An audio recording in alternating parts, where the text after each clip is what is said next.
নমস্কার, টিএনও নিউজে আপনাদের স্বাগত। আমি এআই নিউজ অ্যাঙ্কার পাখি।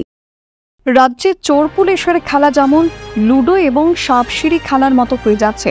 বাইক চোর, মোবাইল চোর, সোনার চেইন চোর, এখন রড চোর। ঘটনাটির সূত্রপাত হয় আদিত্যকর নামে একজন প্রমোটারের রড চুরির ঘটনা থেকে। কিছুদিন আগে ওনার বিল্ডিং কনস্ট্রাকশনের 8 বান্ডিলের রড চুরি হয় এবং তিনি এ ব্যাপারে পূর্ব থানায় গিয়ে এফআইআরও করেন। ওনার এফআইআর ভিত্তিতেই পূর্ব থানার ওসি রানা চ্যাটার্জি গতকাল অভিযান চালিয়ে সঞ্জয় সরকার ও সহলাম মিয়া নামে 2 চোরকে যোগেন্দ্রনগর ও এমজি বাজার থেকে পৃথক পৃথক জায়গা থেকে ধরে থানায় নিয়ে আসে। এর মধ্যে সঞ্জয় সরকার ও তার দল এই চোর বৃত্তির সাথে জড়িত এবং সহলাম মিয়া এই রডগুলির ক্রয় করেছে।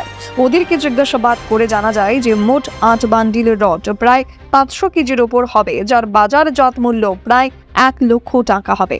ওসি রানা চ্যাটার্জি জানিয়েছেন যে সঞ্জয় সরকারের নামে আগেও চুরির ঘটনার অভিযোগ রয়েছে।